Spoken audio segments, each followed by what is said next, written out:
I really want him to get him over here. Get his younger brother, who inspired him to swim, to the U.S. and by his side on race day. He's not in a safe place. Yeah, I miss him so much. A brother's bond formed by the pool and one giant kick. Staying active, be it swimming or running or playing football, is a great way to keep healthy. But did you know your mouth plays a big part in staying healthy too? This week, our health correspondent, Kay Colby, is telling us just how your mouth and playing sports can work together.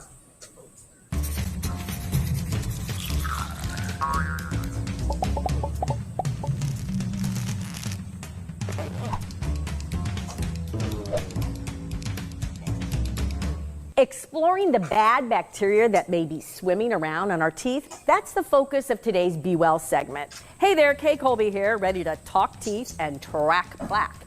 Did you know that the human mouth can contain up to 700 different kinds of bacteria? Now, there are good kinds and bad kinds, and the bad guys can coat our teeth with plaque that can harden into tartar and eventually form cavities and cause other problems like with our gums. That's why it is so important to brush and floss our teeth regularly to get rid of the plaque. It's also important to have regular checkups because the dentist can find cavities early and treat them.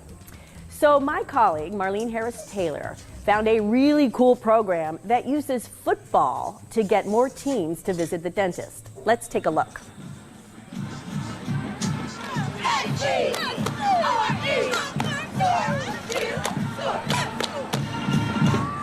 The Glenville High School football team is known as a powerhouse squad. The rough and tumble of the game not only rattles the body, but also the teeth. Mouth protection is important to players. They can get a penalty if they're constantly removing their mouth guards to talk while on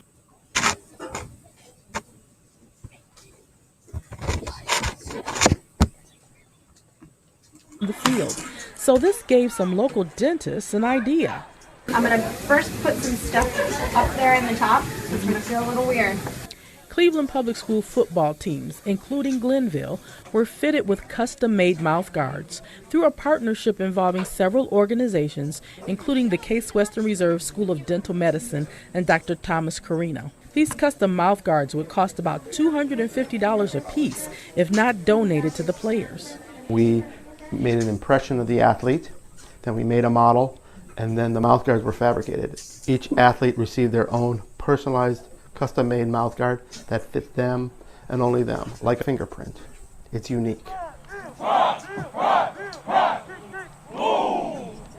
But there's more to this partnership than creating high-quality mouth protection. It also gets these teen athletes into the dentist chair for overall dental checkups. But by giving them mouth guards, it's a carrot. Gets them at least to be seen by a dentist. Dr. Carino says kids in the teenage years, particularly those in underserved communities, often don't get regular dental care. It's a health disparity.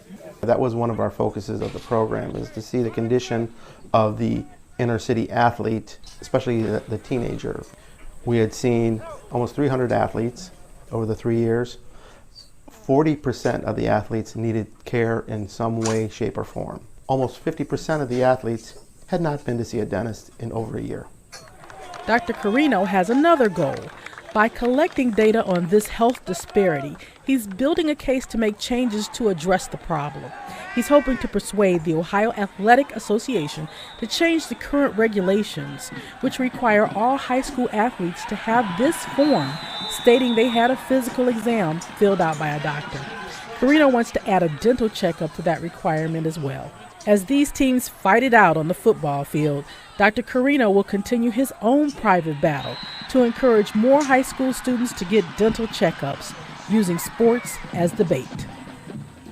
Thanks, Marlene. Well, that's it for now. We'll catch you next time with more information to be well and stay well. Thanks, Kay and Marlene. So in this week's poll, we want to know, how are you taking care of your dental health? You can choose, I brush my teeth daily, I visit the dentist yearly, or I wear a mouth guard during sports. You can choose any or all of the ways you keep your mouth in check by voting online. And while we're here, let's go ahead and look at the results from last week's poll. Remember, we asked, what natural disaster do you think is worst for the environment? 61% of you said hurricanes. Now, recovery efforts are still underway for everybody impacted in the hurricanes that hit the Caribbean and the southeast states, but there is some good news. The Keys in Florida are back open for visitors. Time for vacation. But first up this week, we'd like to give a shout out to a student who's cultivating compassion in her community. It's Margot King, a fifth grader at Emerson Elementary, and when she was in the third grade, she organized a service group called Emerson Cares. Emerson Cares has accomplished many great projects over the past 2 years, like There's really an Emerson Elementary School. There's a real Emerson Elementary School. Look. And when she was in the third grade, she organized a service group called Emerson Cares. Emerson Cares has accomplished many great projects.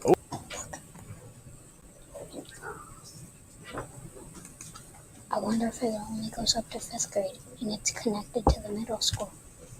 I wonder if it's connected to the middle school and only goes up to 5th grade.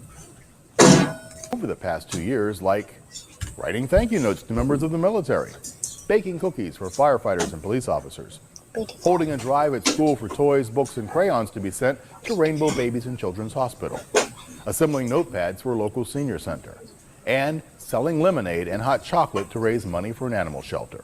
Margot's teacher, Jen Kuzmikas, wrote to us and said she is one amazing student that I feel should be recognized on News Depth. Well, we agree. And for her initiative and caring spirit, we're giving Margot King this week's A+.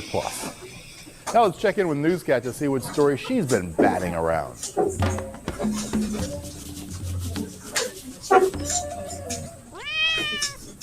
Ooh, a wagging tail. She must have something good for us this week. Let's see it, Newscat. Ah, I love the sound of those typing paws. None of this is Photoshop. Oh, what's this? She found a therapy duck. It's on the go. Well, to find out what this bird's about, click on the Petting Zoo button on our website. Are you finished? No, it's a video. Thank you, Newscat. And as always, we want to hear from you. Write to us at NewsDepth at 1375 Euclid Avenue, Cleveland, Ohio. Our zip code's 44115. Or email us at newsdepth@ideasfree.org. You can also tweet us if you'd like at NewsDepth Ohio. Until next week, thanks for watching. I'm Rick Jackson. News Depth is a presentation. Like, comment, subscribe. Bye.